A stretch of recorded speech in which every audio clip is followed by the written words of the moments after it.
The morning Theresa Slater's roof caved in, she climbed up there herself with a hammer she had borrowed from nobody, nails she had bought with the last of her flour money, and a determination so fierce it looked almost like anger from the street below.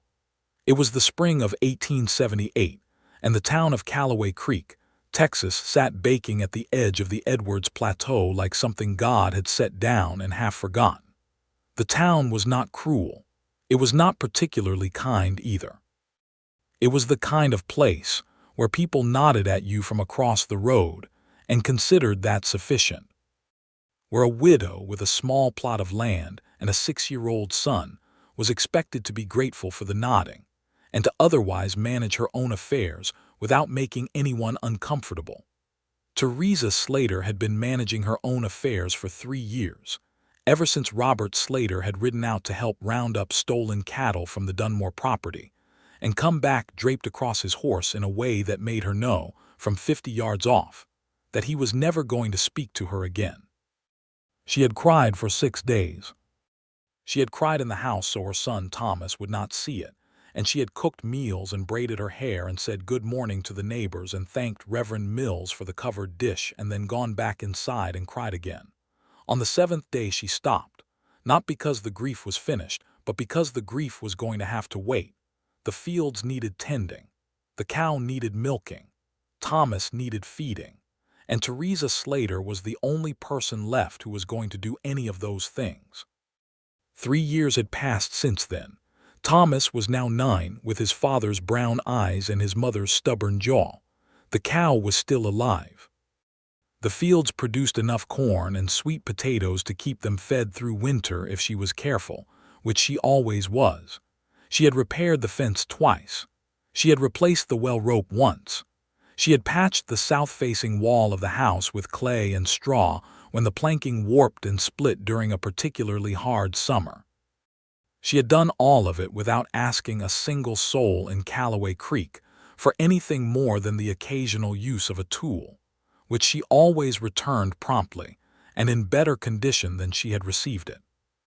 So when the roof caved in on a Tuesday morning in April, the neighbors who stepped out onto their porches to see the sound of it watched Theresa Slater drag her wooden ladder around from the back of the house, prop it against the eave, and begin climbing with a sack of supplies slung over one shoulder. Not one of them walked across the road to offer help. This was not because they were bad people. It was because she had never once given them any indication that help was something she needed or would accept. Her posture alone discouraged it. The set of her shoulders, the way her chin always seemed to be slightly elevated, the absolute absence of any expression that could be read as distress. Theresa Slater did not look like a woman who needed anything, and so the town of Calloway Creek had taken her at her word, year after year, without ever looking closely enough to notice the cost. Henry Sullivan noticed. He had arrived in Calloway Creek 4 days earlier, riding in from the north with a bedroll, a solid gray horse named Cobb, and a letter of introduction from a rancher in Abilene who vouched for his competence with cattle, horses, fencing, and general ranch labor. He was 29 years old, lean and sun-dark, with the kind of quiet that came not from having nothing to say, but from having learned early that speaking too fast usually cost a man something. He had taken a room at Ida Forsythe's boarding house on the main street, eaten her biscuits without complaint, and spent the intervening days inquiring around town about longer-term work, since the Calloway Creek Cattlemen's Association had a notice posted in Abilene about needing experienced hands for the spring drives. He had not yet found a satisfactory arrangement, and on Tuesday morning he was sitting on the front steps of Ida's boarding house with a second cup of coffee and the mild, unhurried patience of a man who was willing to let things develop at their own rate, when the crack and thunder of the roof collapse came from down the street. He watched what happened the way a man watches something he is still deciding how to understand. He watched the woman climb the ladder alone. He watched the neighbors watch her and then, one by one, drift back inside. He watched her reach the roof and begin working with a methodical focus that suggested she had already assessed the situation and formed a plan before she had even climbed the first rung. He sat with his coffee for another few minutes. He was not a man who rushed into things. Then he set the cup down on the step, stood up, and walked down the road toward the damaged house. He stood at the base of the ladder for a moment, looking up. She was working on the collapsed section with competence that was genuine, not performative, which told him she had done work like this before. She had not noticed him yet. "You have got a bad split in the ridgepole," he called up. "Patching the surface will hold for a week or two, but the ridge needs replacing or the whole section will come down again." The hammer stopped. He watched her turn her head toward the sound of his voice with the careful, assessing look of someone who had learned that strangers volunteering information were usually trying to sell something. "I know that," she said. "I do not have a replacement ridgepole. There is seasoned timber behind Harwick's mill. I saw it when I rode past yesterday. He sells it cut or full length." A pause. The hammer did not resume. "I am aware of where the lumber yard is," she said, and her voice was not rude, but it was very precise, like she was drawing a careful line. "Yes, ma'am," he said. "I am sure you are. I was not trying to explain your own town to you. I was just—" He paused because he was trying to find the right word and he did not want to use the wrong one. "I have nothing pressing this morning. And that ridgepole is going to give out the next time it rains hard." She looked at him for a longer moment. He did not smile encouragingly. He did not fidget.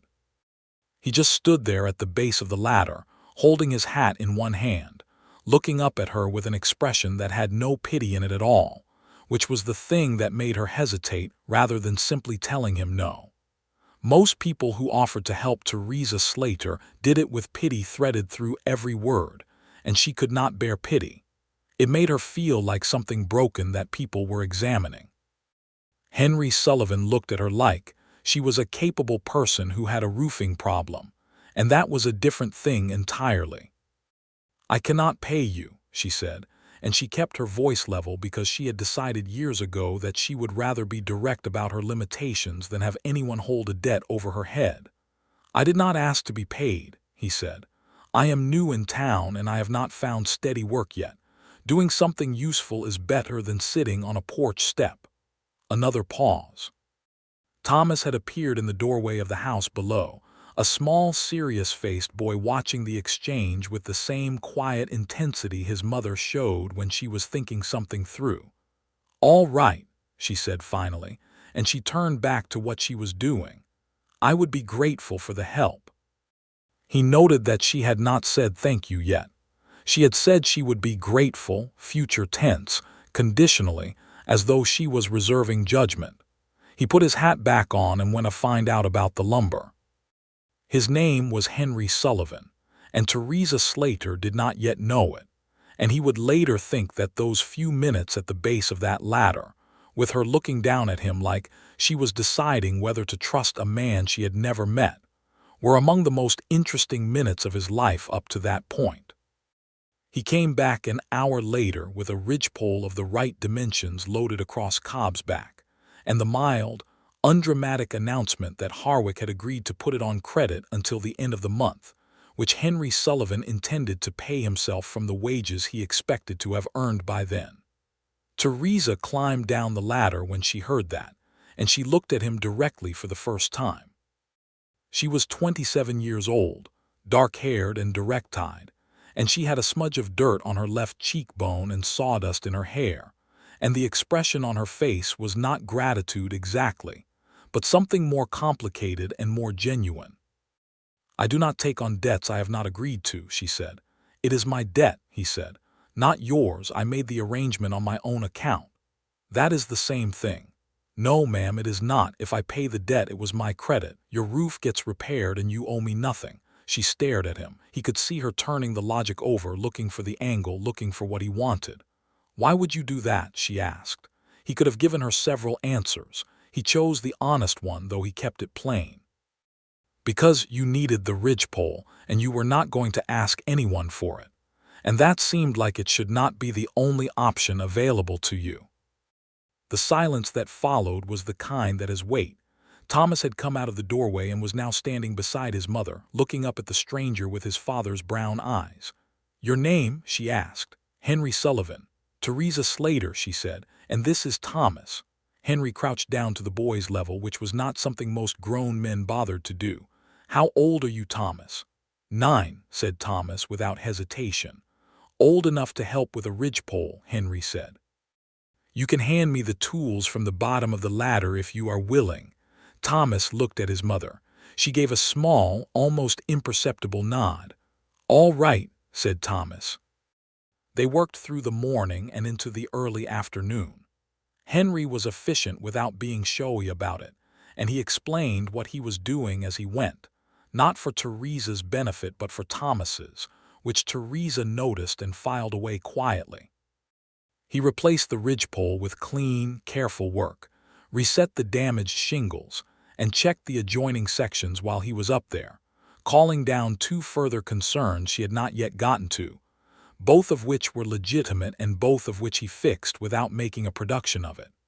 When it was done, he came down the ladder and drank the water Thomas brought him and looked at the roof with a professional squint.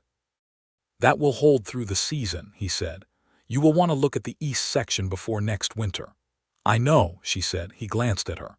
"I imagine you do." There it was again. No pity, no condescension. Just a clean acknowledgement that she was paying attention to her own property. She found herself unexpectedly disarmed by it. She fed him lunch because that was what you did when a man had worked on your house all morning, regardless of what the financial arrangement was. She had corn bread and beans and the last of the dried beef, and she set it out on the table without ceremony. Henry Sullivan sat across from Thomas and the 3 of them ate together, and the boy, who was ordinarily cautious around strangers, began asking questions about horses within 5 minutes, because Henry had mentioned Cobb in passing, and Thomas had been watching the gray horse standing at the fence post since Henry arrived. Henry answered every question. He did not talk down to Thomas, and he did not talk too much. He described Cobb's temperament and history in terms a 9-year-old could follow, and when Thomas asked whether he could touch the horse, Henry said that was up to his mother, but that Cobb was gentle and would not mind. Theresa watched this exchange and felt something she had not felt in a very long time, which was the sensation of not being entirely alone with a problem, and she was so unused to the feeling that she almost could not identify it when it arrived. After lunch, Henry thanked her for the meal, settled his hat on his head, and untied Cobb from the post. "I will be in town for the foreseeable future," he said. "If you find you need the lumber paid before the end of the month, I can make the arrangement sooner." "You have not found your work yet," she said. "I will," he said, without arrogance, just certainty. He rode away down the road, and Theresa stood at the fence watching him go, and Thomas stood beside her, and neither of them said anything for a moment. "I like him," said Thomas. Theresa looked down at her son. "Do not go forming opinions too quickly," she said, but she was thinking about what he had said up there on the ladder, that she had needed the ridgepole and was not going to ask for it, and that this had seemed to him like something that should not be the only option available to her. In all 3 years since Robert died, not a single person in Calloway Creek had said anything even close to that. Not a single person had identified the situation for what it was and looked at it clearly and offered to change it without making her feel diminished in the process. She went back inside. She had bread to start for the morning. Henry Sullivan found his work the following Thursday, when Dale Carver, who ran the largest ranch operation in the Calloway Creek area, lost 2 hands to a fight over a card game and needed replacements urgently with spring drive season opening in a matter of weeks. Henry's letter of introduction from the Abilene rancher was sufficient. Carver was not a warm man, but he was a fair one, and he paid honest wages for honest work, which was all Henry required. He moved his things from Ida Forsythe's boarding house to the ranch bunkhouse, which was less comfortable but came with the job. He rode out with the ranch hands to begin the work of gathering and sorting cattle for the drive, which was hard and physical and satisfying in the way that outdoor work in good weather always was. He thought about Theresa Slater more than he expected to. This was not a thing he examined too closely at first. He was not a man who spent a great deal of time, interrogating his own thoughts. But she had stayed in his mind in the clean, stubborn way that interesting things do, and he found himself wondering how the roof was holding, and whether Thomas had got to touch the horse. He rode into town on his first free Saturday to buy tobacco and check the mail, and he was crossing the main street when he saw her. She was coming out of the dry goods store with a small parcel under one arm, moving with that brisk, self-contained efficiency that he had noticed on the roof. She saw him at approximately the same moment. They met in the middle of the street with the natural, unplanned quality of an accidental thing. "Mr. Sullivan," she said. "Mrs. Slater," he said. "The roof." Corner of her mouth moved. Still there. Good. There was a small silence. In it, he noticed that the parcel under her arm was smaller than it ought to be for a full provisioning of a household, even a small one. He also noticed that she looked in the late morning light like someone who was carrying considerably more weight than she ever let anyone see. "I paid the lumber yard," he said. "Carver gave out the first week's wages yesterday." She looked at him sharply. "How much was it?" he told her. "I will repay you," she said immediately. "You will not," he said, with the same calm certainty he brought to most things. "That was my arrangement, Mr. Sullivan." "It was a ridgepole," he said, gently but firmly. "I did not do it expecting repayment. I did it because it needed doing and I was standing there." He paused. "I would do the same for any neighbor. I am not your neighbor." "No," he said, "but you might as well be. This is a small town." She looked at him for a moment with that careful, assessing gaze, and then she said something he had not expected. "You should come to supper on Sunday if you are in town.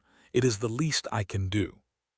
He considered refusing, on the grounds that she had already fed him once, and he did not want her to feel obligated. But he could see in her face that the invitation was genuine, and that refusing it would be a different kind of discourtesy, the kind that suggested he thought she could not manage it. "I would be glad to," he said. She gave a brief, serious nod, told him what time, and continued on her way down the street with her small parcel and her straight back. And Henry Sullivan stood in the middle of the road watching her go and thought, with quiet conviction, that she was one of the most remarkable people he had ever encountered, and that he was not yet sure whether she would ever let him close enough to tell her so. Sunday supper was corn bread and stewed chicken, which was better than anything Henry had eaten at the bunkhouse, and Thomas sat across from him again, and immediately resumed the conversation about horses that had been interrupted the previous week. Henry answered with the same unhurried thoroughness. He had brought Thomas a small carved wooden horse that he had whittled during the slow afternoon hours in the bunkhouse, and he set it on the table beside the boy's bowl without ceremony or announcement. Thomas stared at it. He picked it up and turned it over in his hands. "You made this," he said. "During the week," Henry said. "I had time." Thomas looked at his mother. Theresa was watching Henry with an expression that he could not read entirely, but that had something in it that was softer than her usual careful composure. "Say thank you, Thomas," she said. "Thank you," said Thomas, and he set the horse carefully on the corner of the table where it could watch the room. After supper, while Thomas played in the front yard in the last of the evening light, Henry helped Theresa clear the table, because it was the natural thing to do and she did not protest it this time.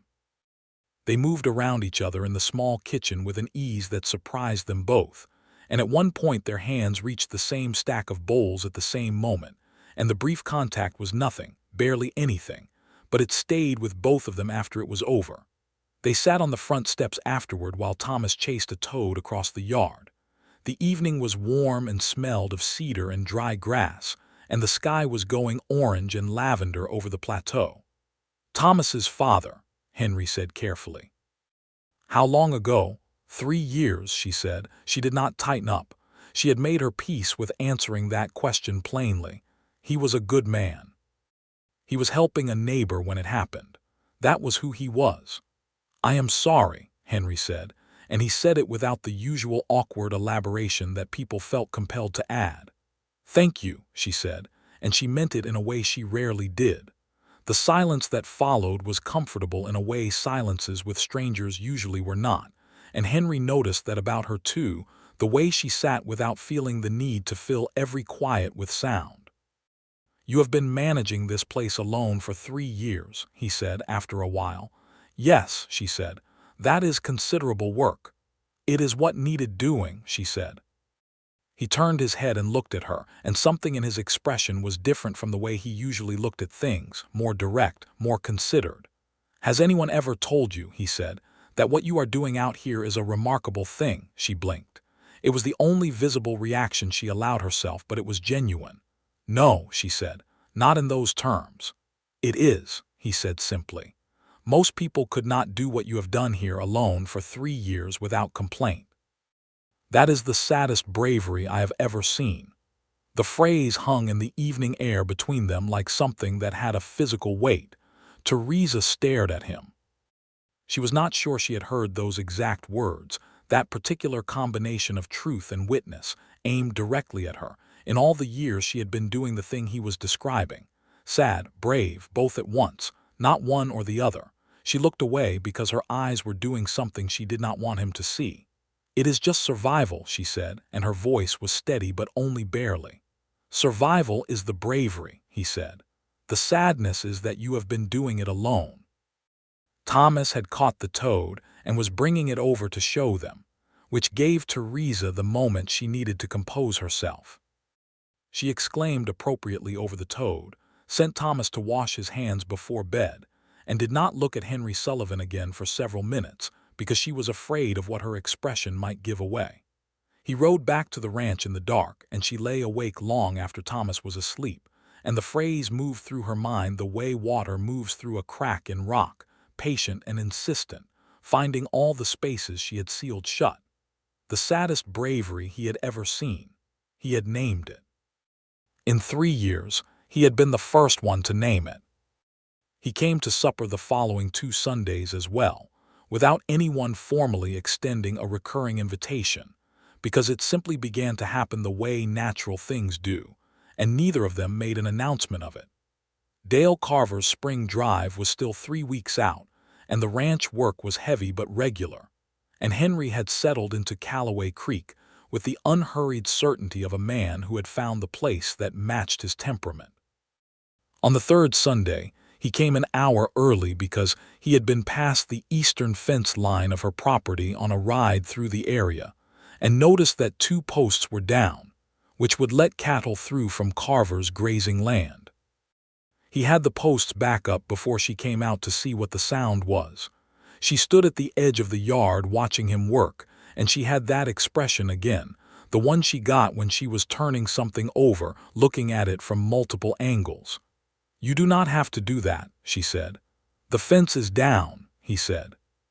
"Henry," she said, and it was the first time she had used his given name, and they both noticed it, and neither of them remarked on it, but he set the tamping post down for a moment and looked at her. "I know what I do and do not have to do," he said.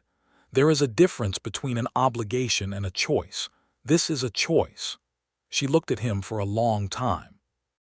The morning light was clear and hard-edged, and it fell across both of them without mercy, the way morning light does in Texas, and in it she looked exhausted in a way she clearly had not meant him to see. "All right," she said at last. "Thank you." Not future tense this time, not conditional, just thank you given fully. He picked up the tamping post and went back to work, and she stood in the yard a moment longer watching him with an expression that she could not have named if someone had asked her to, and then she went inside to start the biscuits. Over the following weeks, Henry Sullivan became, through no formal declaration or discussion, a regular presence on the Slater property. He was always there with a reason: a fence post, a wagon wheel that needed the iron reset, a section of the barn roof that he had noticed while riding past, and he never arrived without a practical justification because he understood, without being told, that she would not have accepted him otherwise. But the practical justifications were not the whole of it. He came for supper regularly. He brought Thomas things: a length of good rope for learning knots, a book about horses and horse management that he had ordered from the general store's catalog, a jar of hard candy that he produced from his coat pocket one evening with the expression of a man who has remembered something he had been meaning to give for a while. He talked to Thomas the way a man talks to a boy he genuinely respects, about cattle and horses and tools and the geography of the land, and Thomas absorbed all of it with the concentrated attention of a child starved for exactly this kind of conversation. He talked to Theresa differently. He talked to her the way he talked to no one else, directly and honestly, with the attention of a man who is genuinely interested in what the other person thinks. He asked her opinion on things, about the best way to manage the corn planting in a dry spring, about whether the new preacher was better than the old one, about what she thought of the talk in town about the railroad coming through, which would change everything if it did and change very little if it did not. She was witty when she was comfortable, and she was more comfortable with him every week, and her wit was dry and observational and made him laugh in a way that surprised him. A real laugh, quick and genuine, not the social laugh a man produces for a woman he is courting in the performative way. He was not courting her in the performative way. He was not sure he was courting her at all, in the traditional sense. What he was doing was harder to name and felt more true. He was simply being present with her, in the way that she had never had anyone be present before. The spring drive began in the second week of May and took him away for 6 weeks, down to San Antonio with 600 head of Carver's cattle. He told her he would be going the Friday before departure, over the fence while she was weeding the kitchen garden and he was returning a borrowed shovel. 6 weeks, she said. Give or take, he said. Drives are unpredictable. She nodded, looking at the ground in front of her. He watched her compose herself, watched the moment when she arrived at whatever internal accommodation she had made. "Safe travels," she said, and looked up at him. He stood at the fence for a moment, hat in hand, the way he had stood at the base of the ladder all those weeks ago. "I will be back," he said. "I want you to know that. I will be back." She held his gaze. "I know," she said. He settled his hat and walked away, and she watched him go, and this time the feeling in her chest was not simply the familiar ache of her own solitude. It was something sharper and more specific, and she identified it as she went back to her weeding with a precision that might have surprised her, had it arrived a year ago, but that now seemed entirely honest. She was going to miss him. The 6 weeks of the drive were long. Thomas asked about Henry within the first 3 days, and with decreasing frequency but consistent regularity for the rest of the period, which told Theresa everything she needed to know about the scope of the gap his absence created. She managed the property the way she always had, with the competence born of necessity, but she found herself noticing things she had not particularly noticed before, that the evenings were quiet in a way that had never bothered her and now did. That Sunday suppers were functional rather than pleasant, that she had gotten used to having someone who looked at her like she was a person, not a widow with a property, and who listened when she talked.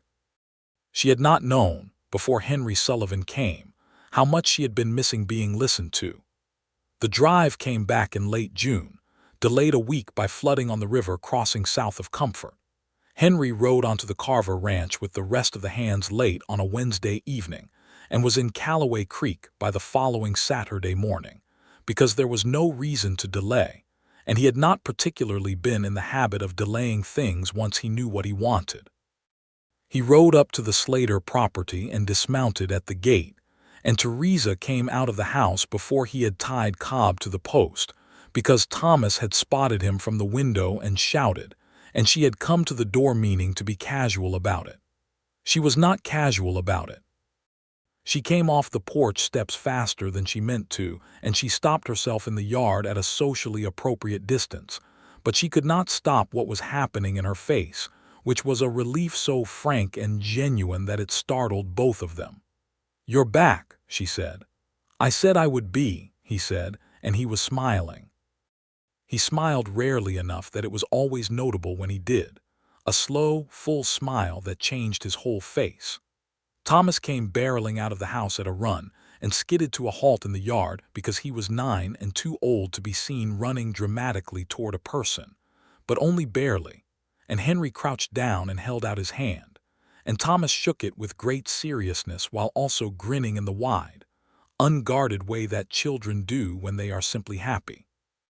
Henry had brought Thomas a good quality pocket knife with a bone handle, picked up from a vendor at the San Antonio market, and he delivered it with the instruction that it was for whittling and only for whittling while a grown person was present, and Thomas agreed to these terms immediately and without hesitation. They ate lunch together that day, all three, and the conversation flowed with the easy comfort of people who have been separated and are glad to be in the same room again. And Theresa watched Henry talk to her son and felt the thing in her chest that she had been calling. She did not know what for weeks now reach a point of clarity that could no longer be honestly ignored.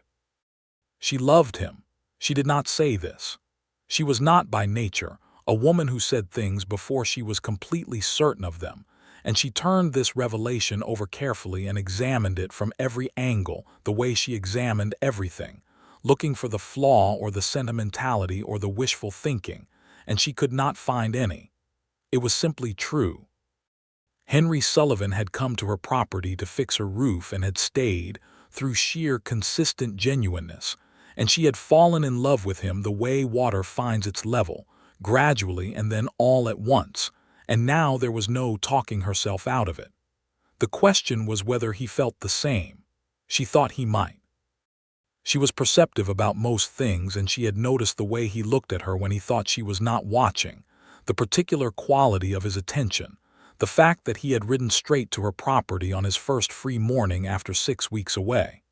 But Henry Sullivan was a careful man and a private one, and he had not said anything, and she was not sure he would.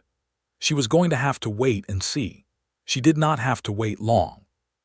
The following Saturday was the Calloway Creek 4th of July celebration, which arrived early in the week and was by far the most significant social event of the year, featuring a picnic, a horse race, fireworks sent up from the field behind the grain store, and a dance in the evening in the livery, which was large enough for the purpose when the horses were moved out.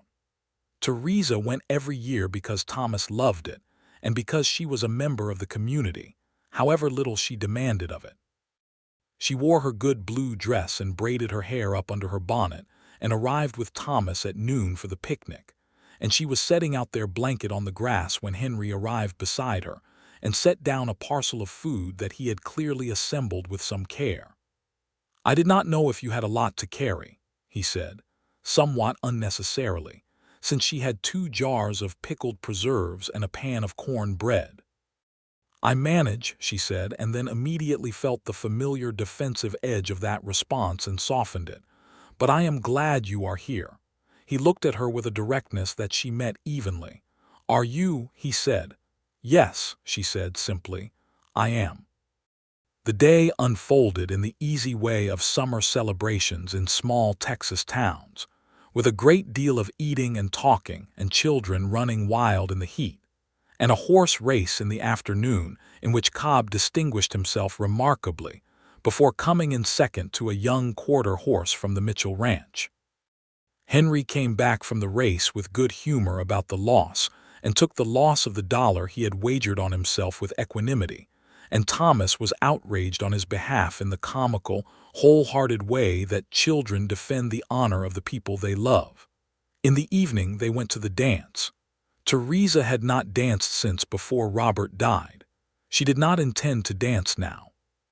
She intended to sit at the edge of the room with a cup of lemonade and watch Thomas exhaust himself, and then take him home at a decent hour. Henry sat beside her for 2 dances, watching the room with her, and then he turned his head. "Will you dance with me?" he said. "I am not much for dancing," she said. "Neither am I," he said. "But it is the 4th of July and the fiddle is very good tonight." She looked at him. The fiddle was very good.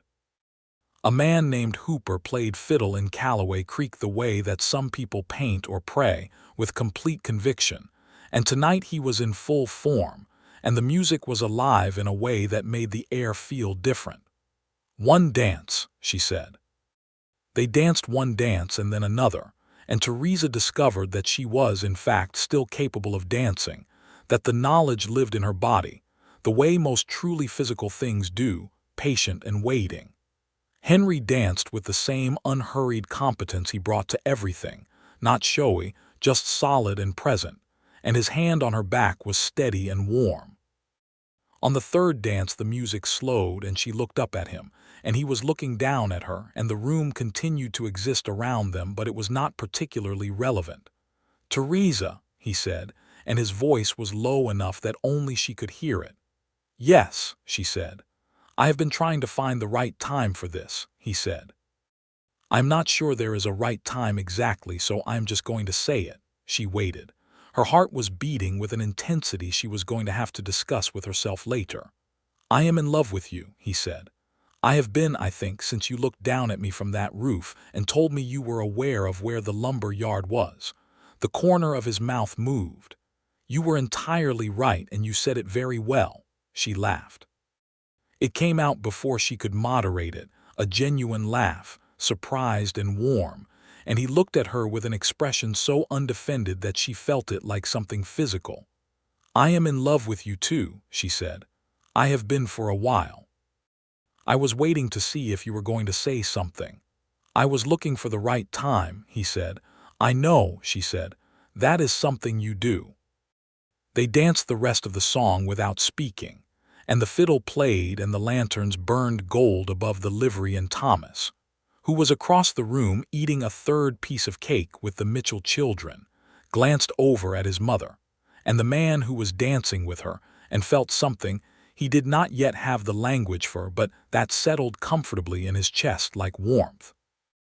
After the dance they walked home in the dark, the three of them together, Thomas half asleep on his feet between them, and the night was warm and enormous around them, full of cricket sound and the smell of fireworks smoke drifting down from the field.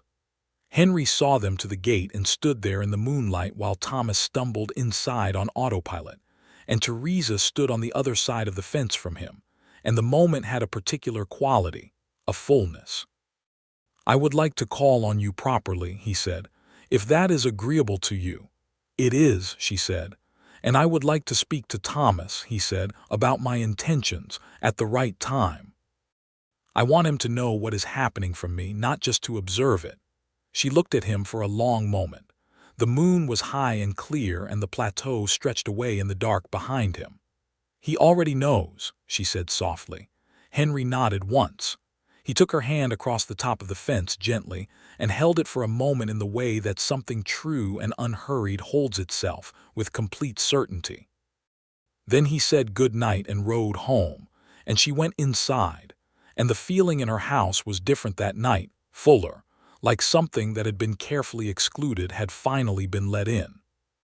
He called on her the following afternoon, and the one after that, and from that point forward the arrangement was understood by both parties and by Thomas, who had a brief, serious conversation with Henry one evening on the front porch in which the boy looked him directly in the eyes and said, "Are you going to stay?"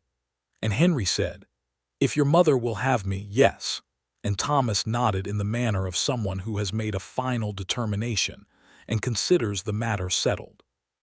It was in August that trouble came to Calloway Creek, and it came in the form of a man named Gareth Prout. Prout was not from the area. He arrived with 3 other men and enough equipment to indicate a longer stay, and it quickly became known around town that he was a land speculator of the sort that had been moving through central Texas for the past several years, buying up small properties at distressed prices and consolidating them for sale to larger operations. He was not a violent man, and he was not, strictly speaking, doing anything illegal. He was simply very good at identifying vulnerable people and applying pressure at precisely the correct moments. He identified Theresa Slater's property within 2 days of arriving in Calloway Creek. He arrived at her gate on a Thursday morning when Henry was at the ranch, and he was polite in the careful way that men are polite when they intend to pay you very little for something worth considerably more. He told her that he represented interests in Fort Worth who were buying up small parcels in the area for consolidation, and that he was prepared to offer her $800 for the property, which she could take in cash. Theresa listened to this with her hands folded in front of her and her face showing nothing at all. "This property is worth considerably more than $800, she said. Prout smiled pleasantly. "Perhaps in a different market. But I can tell you, ma'am, that with the drought projections for this area and the difficulty of operating a small farm without significant," he paused deliberately, "without significant support infrastructure, you might find the offer more attractive than it appears." She understood precisely what he was saying. He was telling her that she was alone, that she had no support, and that the absence of support was going to grind her down eventually anyway. "I appreciate your visit," she said. "I am not interested in selling." He left, but she knew from his expression that he would be back. She did not tell Henry that evening when he came by. She was still processing it, still running through the options, still determining what resources she actually had and what she did not. She told him on Saturday over the kitchen table with Thomas in the yard. Henry listened to the whole account without interrupting. $800, he said. "For 40 acres with a standing house, a barn, a working well, and established fields," she said.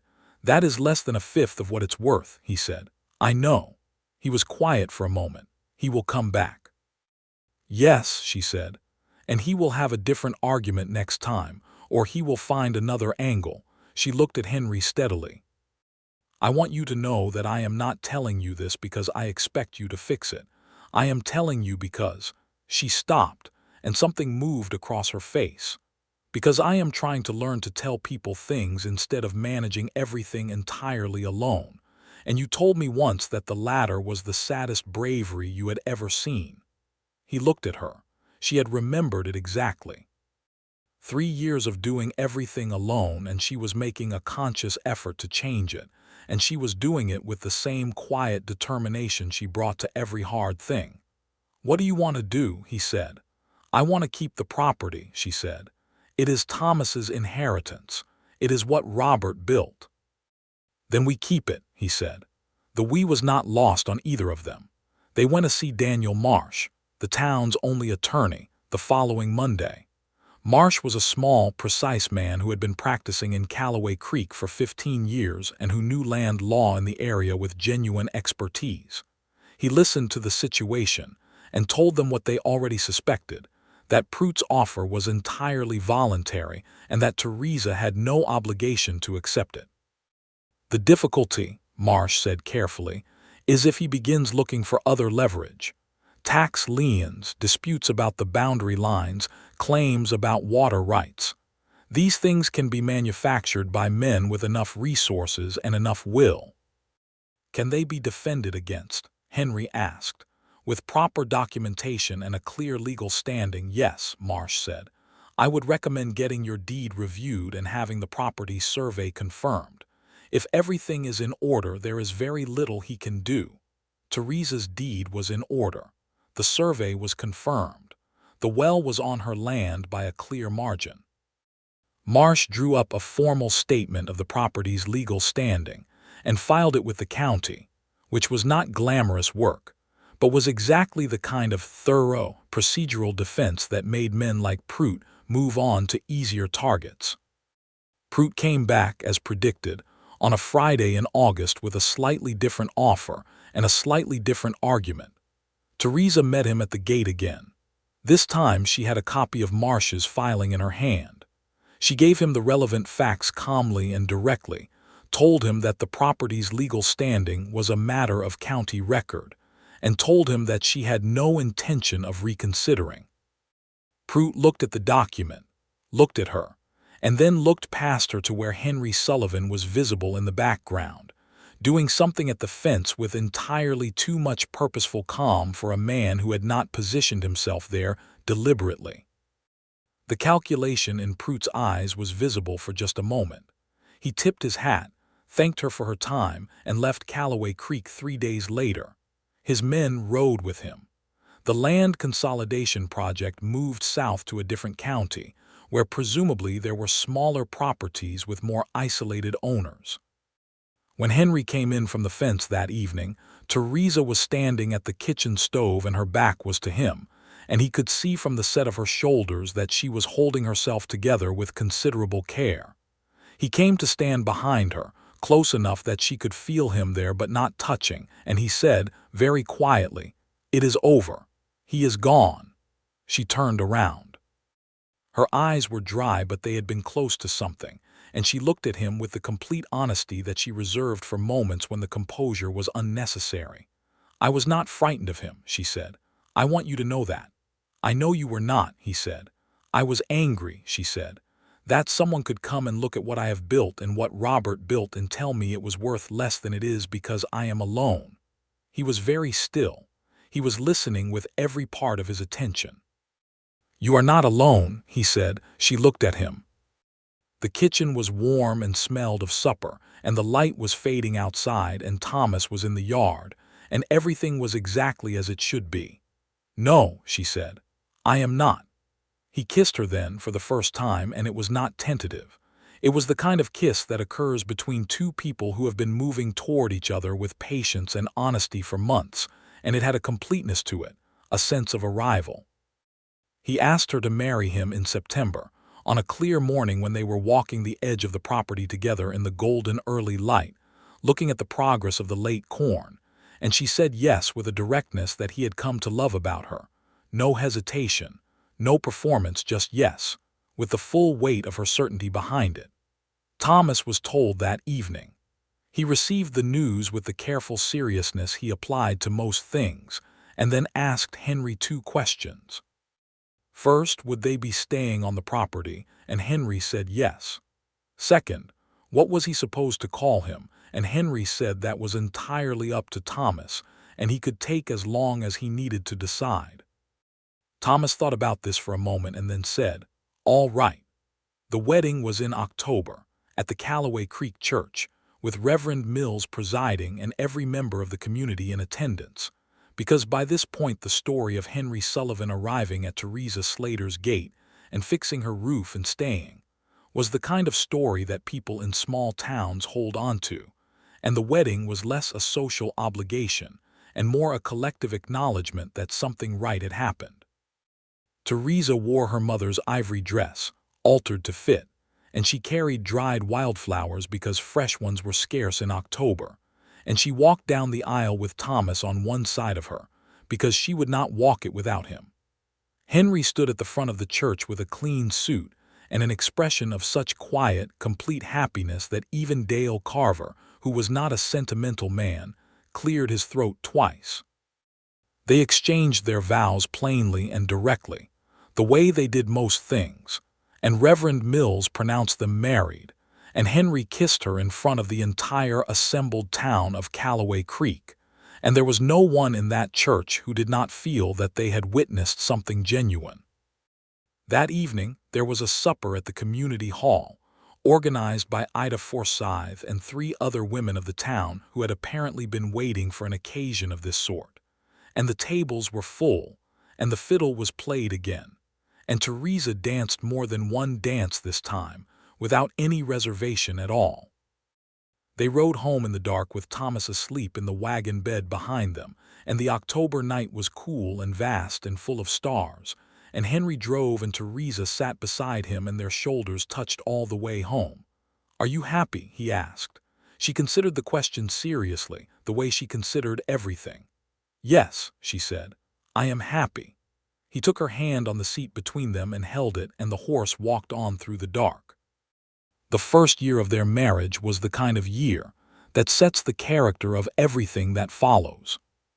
They worked the property together, which doubled what it could produce, because 2 people with their level of competence and their particular complementary skills made the land respond in ways it had not managed under Theresa alone.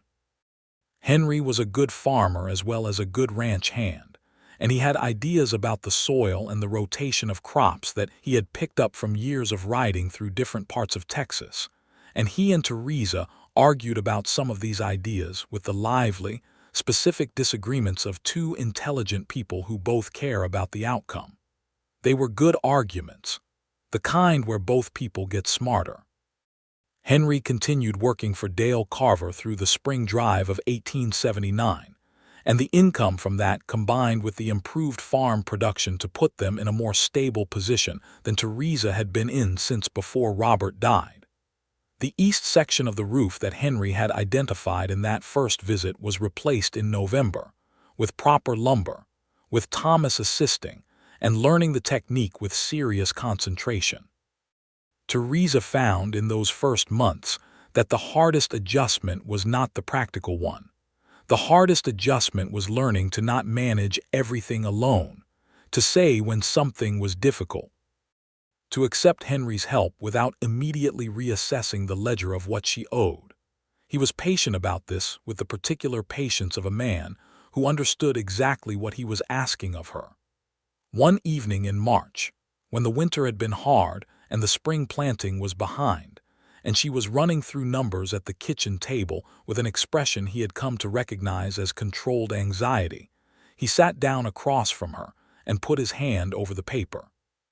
"Tell me what you are worried about," he said. "I can figure it out," she said automatically. "I know you can," he said. "Tell me anyway." She looked at him. He was waiting with the same unhurried patience he always brought. And she told him. She told him about the corn seed that had not germinated as expected, and the estimate for repairing the barn floor and the concern about the well depth in dry years, and all of it came out in the direct, clear way she talked. And Henry listened to every word, and then they worked through it together, piece by piece, and the picture that emerged was manageable, though not without effort. "See," he said when they had finished. "It is still difficult to do that," she admitted. "I know," he said. "You have been the only one responsible for things for a long time. The habit does not break quickly." "I am working on it," she said. "I can see that," he said. "And I want you to know that every time you tell me something instead of just managing it alone, it matters to me. It means something." She looked at him across the table and felt the same thing she had felt since October, since before October, since that first Sunday supper when he had talked to Thomas about horses and made the boy feel like what he thought was worth knowing. She felt the extraordinary, specific luck of having found someone who loved her in a way that made room for exactly who she was. "It means something to me too," she said.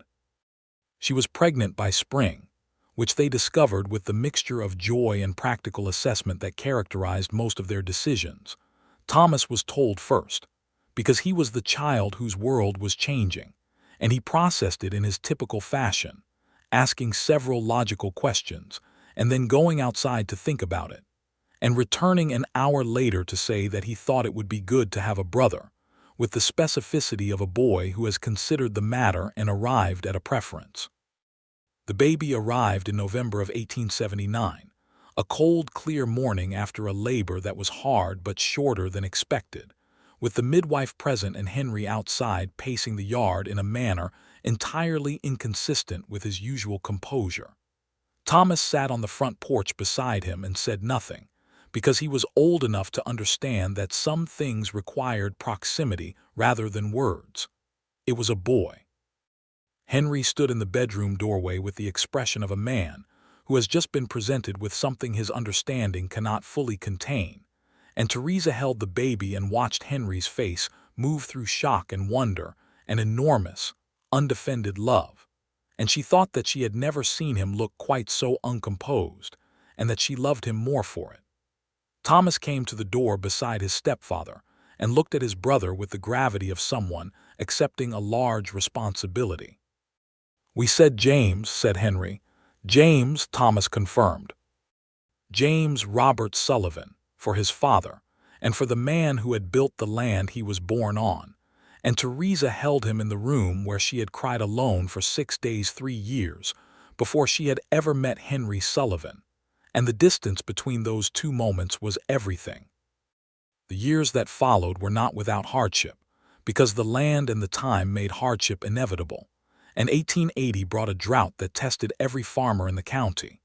And 1881 brought the railroad that had been discussed for years, which came through 20 miles north of Calloway Creek rather than through it, which was both a disappointment and ultimately a relief, because the towns the railroad came through changed faster than people expected, and not always in ways that benefited the small landholders. But the Slater-Sullivan property survived the drought through careful water management, and the underground cistern Henry dug the previous winter when he saw what the sky was telling him. And when the railroad missed them, they adapted their sales routes accordingly, because they were both the kind of people who adapted. Henry went on 2 more spring drives, 1879 and 1880, and then told Dale Carver that he would not be going on any more, because the farm was producing enough that the drive wages were no longer necessary, and he did not want to be away from his family for 6 weeks at a stretch.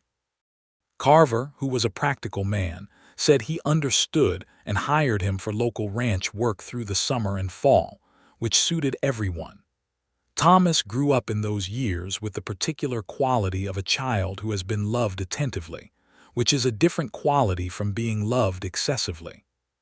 He was serious and capable, and had his mother's precision and his stepfather's patience, and he learned the farm the way children learn things that matter to the people they love, thoroughly, and without being told he had to.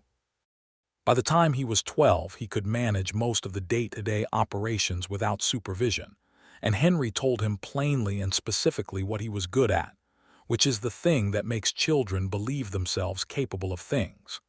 James grew up beside his brother with a different temperament, louder and more immediately enthusiastic, with Henry's humor and Theresa's stubbornness, a combination that made daily life interesting. He was 4 when Theresa became pregnant again, and this time Thomas was 13 and regarded the proceedings with the world-weary tolerance of someone who had been through this before. The second child was a girl, born in the summer of 1884, and they named her Clara, after Henry's mother, who had died when he was 12. Clara arrived into a household that was ready for her, with 2 older brothers who had settled their respective approaches to her existence within 24 hours. Thomas was protective and pragmatic about it. James was simply enchanted, and spent the first several years of her life following her around with the devoted attention of a puppy, which Clara exploited with shameless effectiveness. Henry held Clara in the kitchen on the evening of her birth, while Theresa slept and the boys were put to bed, and he sat by the lamp in the particular silence of a house with a new person in it, and he thought about a woman he had watched climb a ladder alone and fix her own roof in front of a street full of people who did not come to help. He thought about what she had done in the years before he arrived. The 3 years of absolute self-sufficiency, the fences repaired and the well rope replaced and the south wall patched with clay and straw, all of it accomplished alone, all of it managed without a word to anyone. The town had seen it. They had watched it for 3 years. And not one of them had stood at the base of that ladder and looked up. He had been the one to look up. He had been the one to notice what she was doing and call it what it was. Not just competence, not just survival. Bravery of a particular kind, the kind that sustains itself without acknowledgement, without support, without any guarantee of recognition. The kind that keeps doing the thing that needs doing because the alternative is not acceptable. Because there is a son to feed and a property to maintain, and a life to be built from whatever is left. He sat in the lamplight with his daughter in his arms and felt the weight of his own good fortune so specifically that it required acknowledgement, and he said very quietly, to no one in particular, or perhaps to the room itself, or perhaps to the woman sleeping down the hall who had built something extraordinary from loss and stubbornness and love, "I am so glad I was standing there." He did not know that she heard him. She was not quite asleep. She heard the words from down the hall, faint and plain, and she lay still in the bed with the warm, uncomplicated knowledge of being loved by someone who had seen exactly who she was from the beginning and had walked toward her anyway. Calloway Creek changed over the years the way small towns change, slowly and then not so slowly. The 1880s brought more settlement to the Edwards Plateau, and with more settlement came more commerce and more variety, and the town grew by perhaps a third between 1878 and 1885. A second dry goods store opened. A doctor arrived and established a proper practice, which was a significant improvement over relying on the nearest physician in the next town, 20 miles east. The school that had been operating out of the church basement moved into a dedicated building with 2 rooms, and a proper teacher imported from San Antonio. Thomas started at the school the year the new building opened and thrived under the new teacher, a sharp-minded woman named Miss Aldridge, who recognized immediately that he was operating well ahead of most children his age. She told Theresa this at the end of Thomas's first term, and the 2 women had a careful conversation about what that might mean for his future, because education beyond the local school meant sending a child away, and Calloway Creek was not yet the kind of town that had easy solutions to that particular problem. Henry and Theresa discussed it over multiple evenings, approaching it from all angles with their characteristic thoroughness. "He is going to need more than we can give him here eventually," Henry said. "I know," Theresa said, "but he is 11. "Not yet," Henry said, "but we should be thinking about it, building toward it." They built toward it. Over the next several years, they made the connections and the inquiries, and set aside the resources. And when Thomas was 16, they arranged for him to continue his education in San Antonio, boarding with a family Henry had known through the cattle trade, a solid and trustworthy arrangement that allowed Thomas to pursue the kind of learning his mind required without removing him entirely from his family. He came home for Christmas and summers, and the returns were always the occasion for supper celebrations that grew more elaborate as the family grew, because Clara by this point had opinions about celebrations and was willing to share them at considerable length. In the spring of 1886, Henry sat down with Theresa one evening after the children were in bed and told her something he had been building toward for a while. "I have been thinking," he said, "about buying the Harwick acreage." Old man Harwick's mill had closed 2 years earlier, and the property had been sitting idle since Harwick's retirement to live with his daughter in Austin. It was 40 acres adjoining their own, with its own water source and better-than-average pasture, and Henry had been watching it the way he watched everything of interest, quietly and patiently.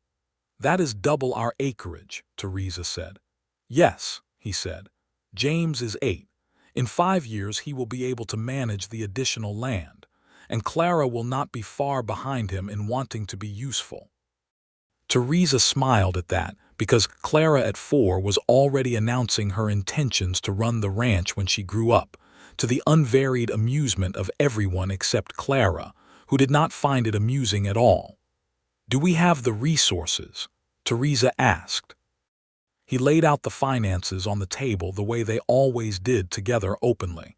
It was tight, but it was achievable, and the investment would pay back within 5 years if the land performed as expected. "It is Robert's property we would be expanding," Theresa said quietly. "What he started here." Henry nodded. He understood what she was saying. "It is the right thing to do," she said. "Let us do it." They bought the Harwick acreage in June of 1886. And the expansion of the property in the years that followed was the kind of gradual, solid success that comes from 2 people who know their land and their animals and each other, and work all 3 with consistent honesty. The cattle herd grew from a few head to a modest operation. The fields produced more reliably with the additional growing space and the second water source. James, as predicted, grew into the land with a natural ease. He was 12 when he began taking genuine responsibility for the cattle end of things, and he was good at it in a way that was obvious from the start, with the instinctive reading of animal behavior that some people simply possess. Henry taught him everything he knew and was honest about the limits of what he knew, which is the best kind of teaching.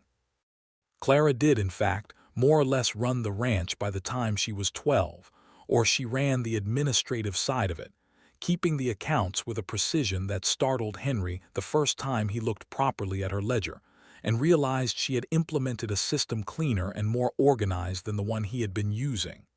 "Where did you learn to keep accounts like this?" he asked her. "Mama," she said, as though this were obvious.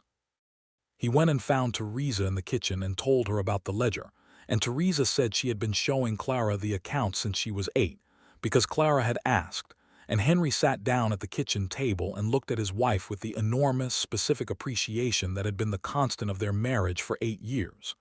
"You are extraordinary," he said. She set down the bread she was working and looked at him with a slight, genuine smile. "I am practical," she said. "Both," he said. Thomas came home from San Antonio in the summer of 1887 with a teaching certificate and a serious-faced young woman named Ruth who had the quiet watchfulness of someone paying close attention to everything, and who, it emerged over the course of a very long Sunday supper, was exactly the kind of person Thomas would have found and chosen, because she matched him in all the ways that counted. Theresa watched this introduction with the precise, experienced eye of a mother who has known her son for 19 years and knows what he needs, and she told Henry afterward, in the dark of their bedroom, that she thought Ruth was exactly right. "She looked directly at me when she spoke," Theresa said. "She did not perform politeness, she was just honest. Like someone else I know," Henry said. Theresa turned her head on the pillow and looked at him in the dark. "Are you comparing me to my son's intended?" she said. "I am saying it is a quality worth having," he said. She laughed softly. "She will be good for him," Henry said. "And he is good for her. You can see it in the way they are together." "Yes," Theresa said. "You can." Thomas and Ruth married the following year, in the spring of 1888, in the Calloway Creek church, in a ceremony that was well attended and warmly felt. And they settled in Calloway Creek because Thomas had been offered the teaching position at the school, the position Miss Aldridge was vacating upon her own marriage, and because both he and Ruth wanted to be where the family was. They lived in a small house on the edge of town, within easy riding distance of the property, and Thomas taught at the school with the same patient, precise attentiveness that Henry had modeled for him on Sunday afternoons over corn bread and borrowed pocket knives. That summer, 1888, was one of the fullest and most satisfying of Theresa's life. She was 37 years old, and she was surrounded by the evidence of everything that had survived and grown from those years of doing the necessary thing, alone, without complaint, without asking for what she needed, before a man on a gray horse had stood at the base of her ladder and looked up. She thought about that sometimes. What would have happened if Prute had come before Henry did? What would have happened if she had continued the way she was going, managing alone, year after year, the roof section replaced with clay, the fence repaired with salvaged wire, the necessary things accomplished through pure, costly will and nobody noticing because she never let anyone see the cost? She would have managed. She was honest about that. She was Theresa Slater, and she would have found a way because she always found a way. But the question was not only whether she could have survived it. The question was what kind of life it would have been, and at what price. Henry came in from the field one August evening while she was at the kitchen table doing the accounts that Clara had organized so beautifully, and he came to stand behind her with his hands on her shoulders in the easy, natural way of 8 years of marriage, and she leaned her head back against him. "Good day," she asked. "Good day," he said. James found a calf that had gotten into the creek bed. He was fine, but James was up to his knees in mud fetching him out. Theresa laughed, because the image of James up to his knees in mud was both entirely predictable and entirely consistent with who he was. "Clara revised the quarterly figures," she said. "We are better positioned than I thought." "Clara is 17 and running this ranch," Henry said. "She is running the accounts," Theresa said. "You and James are running the ranch. Tell Clara that," he said. She tilted her head back further to look at him upside down, and he looked down at her with that slow, full smile that still changed his whole face, that she had been watching change his face for nearly 10 years, and she thought that she would like to see it change his face for the next 40 years at least, and that this was a thought so specific and so complete that it was barely a wish because it already felt like a certainty. "I love you," she said. He leaned down and kissed her on the forehead. "I know," he said, and the warmth in those 2 words was enough to fill the whole kitchen. "Say it back," she said, with the mild authority she used when she was being fond rather than serious. "I love you," he said without any hesitation. "I have loved you since you looked down at me from a roof and told me very precisely that you were aware of where the lumber yard was." "You keep bringing that up," she said. "It was the moment," he said. "I remember the moment." She shook her head, smiling. "Supper is in an hour," she said. He went to clean up, and she went back to the accounts, and in the yard she could hear James talking to the horses, and somewhere down the road Thomas was probably walking home from the school, and Clara was somewhere in the barn making notes in a ledger she had created herself, and the evening was coming down golden over the plateau. The fall of 1888 brought the news that Ruth was expecting, which made Theresa a grandmother-in-law at 37, a fact she received with the complicated mixture of joy and bewilderment that the mathematics of early marriage and early parenthood produce. "I am too young to be a grandmother," she told Henry. "You are not a grandmother," he said. "You are Thomas's mother. It is a different category." "It is the same category," she said. "You will be magnificent at it," he said, "whatever category it is," and she could not argue with that. Thomas and Ruth's son was born in April of 1889, a healthy, loud, red-faced boy who was named William after Ruth's father, and who was placed in Theresa's arms at the first opportunity and regarded her with the unfocused, absolute attention of the newborn, and she held him and felt the full circle of the thing, the complete, rounded wholeness of what had been made from the broken place. Robert had built this land. She had kept it. Henry had come and helped her keep it.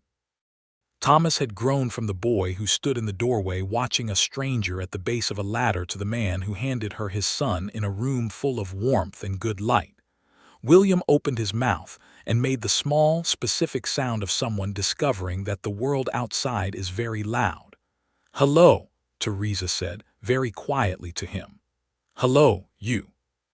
Henry was standing beside her, his arm around her, and he watched her hold the baby with the expression of a man who has everything he hoped for and is fully aware of it.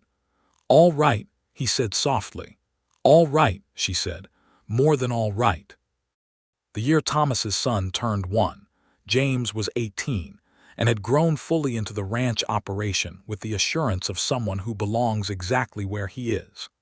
He was tall like Henry, quieter than most people expected given the enthusiasm of his childhood, and he had a gift with horses that went beyond skill into something more intuitive, and the horses Henry and Theresa had accumulated over the years thrived under his attention.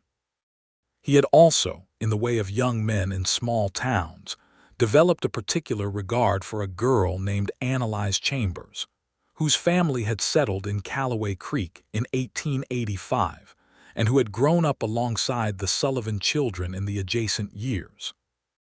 Annalise was 19, practical and cheerful, with a farmer's daughter's knowledge of land and animals that made her James's natural counterpart. Henry and Theresa watched this development with the familiar attentiveness of people who have been through the process once before with Thomas. "Well," Henry said one evening after Annalise had been to supper for the 3rd time. "She is good," Theresa said. "She knows what she is getting into. She is not charmed by him. She chooses him, which is different." "She is also quite funny," Henry said. "She is very funny," Theresa agreed. "She will keep him honest." James and Annalise married in 1891, a summer wedding, and they took on the expanded side of the property, the Harwick acreage, which had been prepared for exactly this purpose over the preceding years. Henry supervised the transfer with the careful thoroughness with which he did all things, and then stepped back, which was perhaps the most important thing, the stepping back, the handing over, the trust that the thing built would continue without him needing to hold it. Clara, at 20, was still very much at home and still very much running the accounts of the family operation, and she had also begun keeping the accounts for 2 other families in Calloway Creek, because the word had gotten out that she was very good at numbers and very fair in what she charged for her time. There was talk of a young man in the next county who had come through Calloway Creek twice, for reasons that seemed to involve passing the Sullivan property at particular times. And Theresa was watching this, with the patient interest of a mother who knows her daughter can take care of herself, but enjoys watching the process. In the evenings, in those years of the early 1890s, Henry and Theresa often sat on the front porch after supper in the particular quiet of a house that has been full and is now comfortable, with the grown children nearby, and the grandchild coming to visit, and the land doing what land does when it has been tended with consistency and care. They talked, as they had always talked, directly and honestly, and with genuine interest in what the other person was thinking. They argued occasionally about the farm, about decisions, about the right way to do a particular thing, and the arguments resolved cleanly because neither of them held onto a position after the evidence had moved against it. One September evening, with the Texas sunset going red over the plateau and the creek audible in the distance, and all the ordinary sounds of the place they had built together surrounding them, Theresa said something she had been holding for a while. "I used to think in those years alone that needing things was weakness," she said. "That asking for anything meant I had failed at something." Henry was quiet, listening. "I do not think that anymore," she said. "But it took a long time to learn the difference between independence and isolation. They feel the same from the inside when you are deep enough into it." He turned his head to look at her. "What changed it?" He said, though he knew in part. "You stood at the base of my ladder," she said, "and you looked up and you saw what I was doing, not just the roof repair, the whole thing, the whole 3 years of it, and you called it what it was, and you did not ask me to be smaller or harder or to change into something that needed less. You just said, here is a ridgepole, and here is the thing that is real about what you are doing, and the real thing is brave, and it is also sad that you have to do it alone, and I can help if you will let me." Henry sat with this for a moment. The sunset moved through its colors with the slow deliberateness of something that has been doing this a long time. "I just saw you," he said simply. "That was all," she said. "That was everything." He reached across the space between their chairs and took her hand, and she turned hers to meet his, and they sat like that while the light faded and the evening came on, and the land around them was quiet and full and entirely, finally, peacefully their own.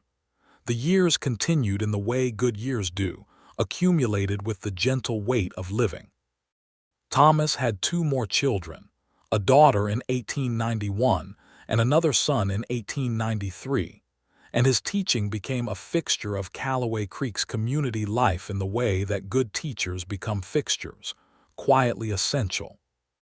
Ruth became close friends with Theresa over those years in a way that was slow to build and very strong once built, and Sunday dinners at the Sullivan house became the kind of meal that children and grandchildren and sons and their wives simply arrived for, and that everyone assumed would continue, because some things become so natural that their continuation seems as inevitable as the seasons.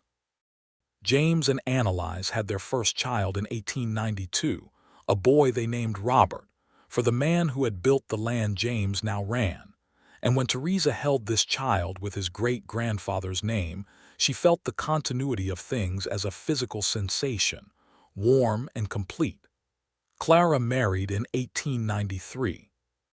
The young man from the next county, whose name was Frederick Hart, turned out to be serious and honest and quite good with numbers himself, which meant he and Clara could have the particular domestic arguments about accounting methods that were apparently what Clara required in a husband.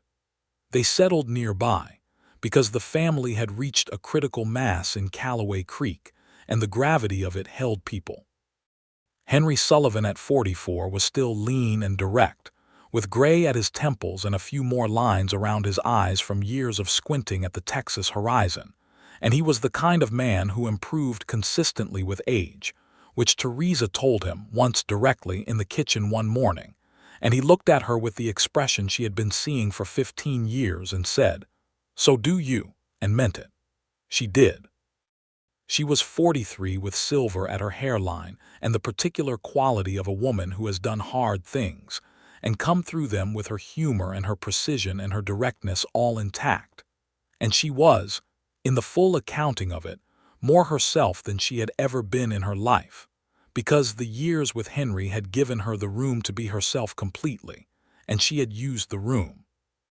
In the spring of 1895, on a morning very like the one from 17 years before, Theresa Sullivan climbed up onto the roof of the barn to inspect the section James said needed attention. She climbed with the same competence she had always had, because some things do not change and should not change. She was not doing it alone in the same way she had been alone before. Henry was in the yard below, not wringing his hands, not hovering, just present, handing up tools when asked. She did the assessment and called down her findings, and they discussed the repair plan from their respective positions, her on the roof and him in the yard, with the easy professional shorthand of two people who have been solving problems together for 17 years. Thomas happened to be riding past on his way to the school, and he pulled up at the fence and watched for a moment. His mother was on the roof. She was calling something down to Henry about the nails, and Henry was answering with a counter-suggestion that she was already dismissing as she examined the damage more closely.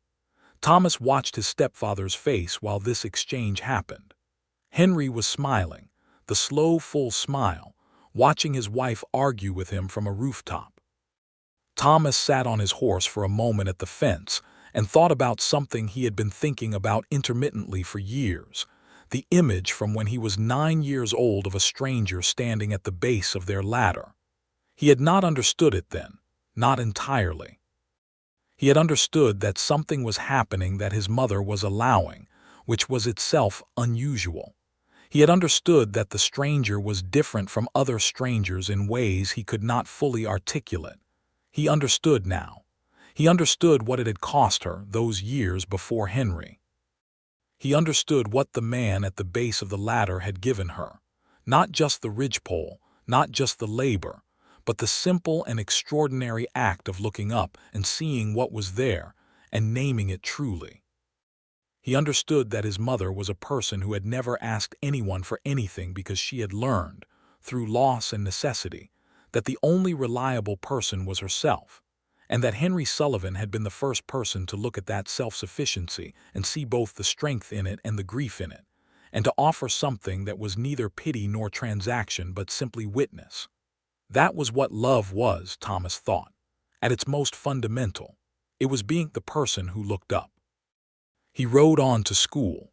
Behind him, he could hear his mother telling his stepfather that he was wrong about the nails and his stepfather laughing.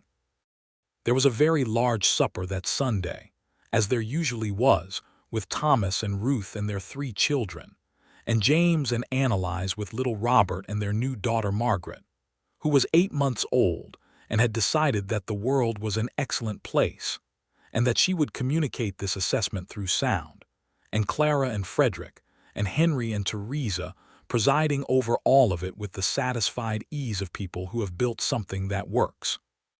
The table was too small for everyone, which was the usual state of affairs, and chairs were borrowed from the bedroom, and little Robert sat on a cushion on a stool, because he was 3 and could not reach the table properly, and Clara and Annalise had a mild disagreement about the proper distribution of the corn bread that was resolved by making more corn bread, and William, who was 6 and had his grandfather's patience and his grandmother's directness, ate steadily through all of it without requiring attention.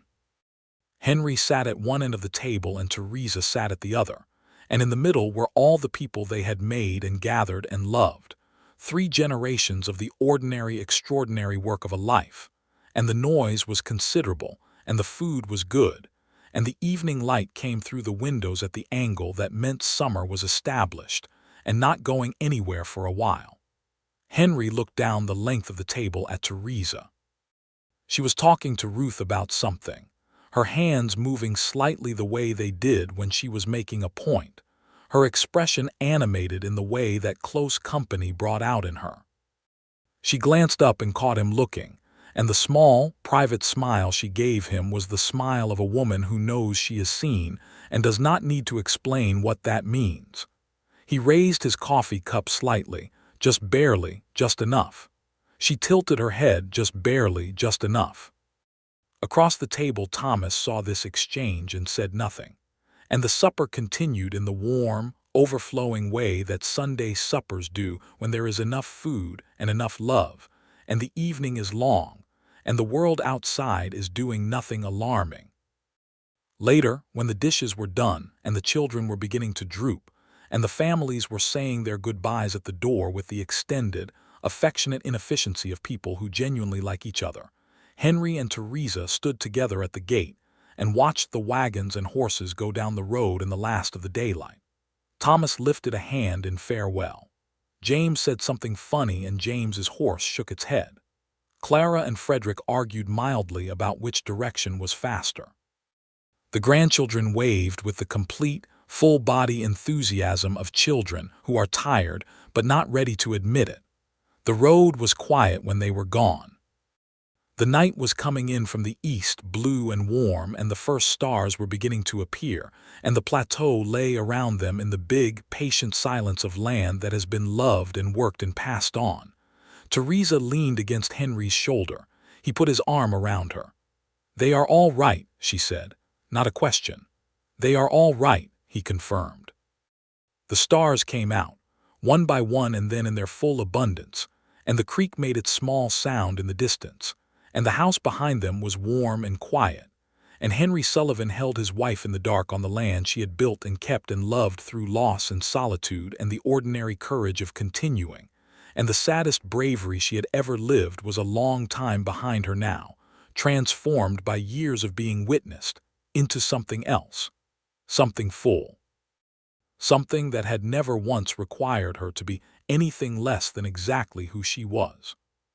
She stood in the dark with her husband beside her and the land around her and the people she loved moving safe down the road, and she was happy, entirely and without reservation, in the way that comes only when you have understood the full cost of what it took to get there. The moon came up over the plateau. The night was very large and very still. It was enough. It was more than enough. It was everything.